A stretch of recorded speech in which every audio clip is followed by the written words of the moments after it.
कार्यमुक्त करावं, त्यांना घरी पाठवावं. आणि आता ते कशी म्हणजे त्यांनी सतत वादग्रस्त वक्तव्य करून या महाराष्ट्राच्या शेतकऱ्याचा वारंवार आत्महत्या केलेलं आहे.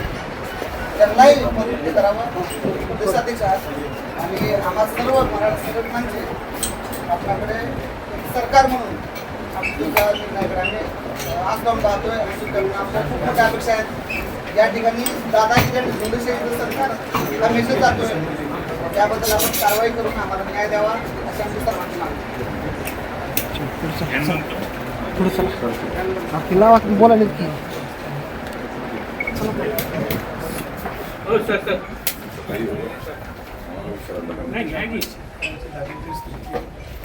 वेगवेगळ्या जिल्ह्यामध्ये पक्षाच्या कार्यकर्त्यांच्याकडून आणि वेगवेगळ्या क्षेत्रातल्या मान्यवरांकडून सुद्धा समजून घेतले.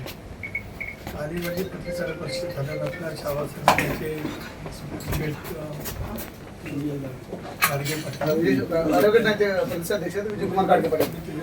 वाचलं आहे ते भेटले, ते निवेदन मिळाले. राग स्वाभाविक आहे, काय बोलू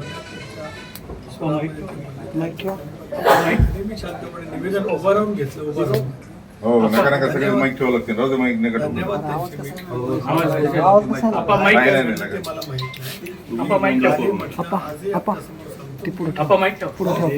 चूक आहे ते चूकच म्हणणार, त्याचं मी समर्थन केलं नाही, करणारही नाही.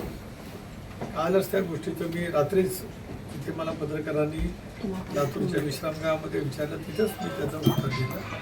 त्यांना आज राष्ट्रीय अध्यक्षांनी बोलवलं नाही. माझाही दौरा आज संपेल, दिल्लीवरनं आल्याच्यानंतर त्या संदर्भामध्ये सुद्धा मी निर्णय नक्की करू. कारण राष्ट्रवादी काँग्रेस पक्षाने कधी अशा पद्धतीच्या प्रसंगी आक्रमकपणाला का त्यांना वाटलं असेल काय नाही, वाटणं जरी असलं तरी संयम हा महत्त्वाचा आहे.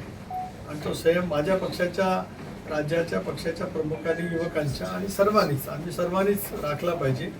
त्या संयमाच्या भूमिकेत मी तर 41 वर्ष काम करत आलो. त्यामुळे त्याची गांभीर्याने नोंद आम्ही निश्चितपणाने घेतलेली आहे. राहिला प्रश्न माणिकराव कोकाटेंचा, त्यांच्याही बद्दल मी असं म्हणालो काल, आताही आपल्या मार्फत म्हणतो, आपल्यासोबत म्हणतो, 4-5 वेळेला माणिकरावांची वक्तव्य शेतकऱ्यांच्या दृष्टिकोनातून अयोग्य पद्धतीची आली. पक्षाने गांभीर्याने त्यांना नोंद घेतली.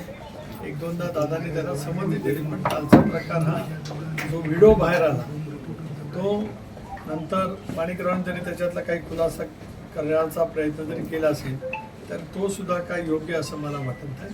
शेतकऱ्यांच्या वरती आज जे काय संकट कोसळलेलं आहे, एक तर सुरुवातीला पाऊस मे महिन्यामध्ये आला, त्यावेळेला सुरुवातीला पाऊस पडला, त्यामुळे पेरण्या खुरमल्या, परत ओढ लागली, परत त्यामध्ये दुसऱ्यांदा पेरण्या करायला लागल्या.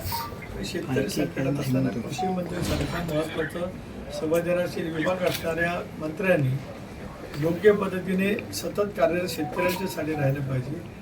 ते पक्षाच्या माझा याच्याबद्दलचंही मला म्हणजे त्यांच्याकडून हे घडलं आहे हे अयोग्य असं मला नक्की त्या ठिकाणी वाटतं. पण शेवटी पक्षातसुद्धा त्यांच्या संदर्भातला योग्य ते निर्णय घेईल. आजसुद्धा मला रस्त्यामध्येच कळवण्यात आलं होतं की आपण मला भेटता. मी सरळ सांगितलं की मी त्यांना भेटेन. त्यांना भेटल्यावर मी दर्शनाला जाईल. मला इथे आल्यावर विचारलं होतं की दर्शन पहिलं का त्यांना भेटायचं. म्हटलं पहिलं त्यांना भेटेल आणि मी दर्शन जाईल. आणि शेवटी एक संघटना म्हणून तुम्ही तुमच्या पद्धतीने जे काय काम करता, शेतकऱ्यांच्या भावना तुम्ही ज्या पद्धतीने व्यक्त करता, राज्यकर्ते म्हणून आम्ही शांतपणाने ऐकून घेणं आमचं कर्तव्य आहे. आणि त्या कर्तव्याच्या भूमिकेतून आम्ही स्वार्थाने वागत राहू.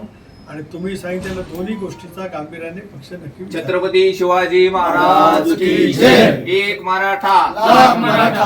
आम्ही छावा संघटना, एक मिनिट, छावा संघटनेचे आम्ही कार्यकर्ते नसून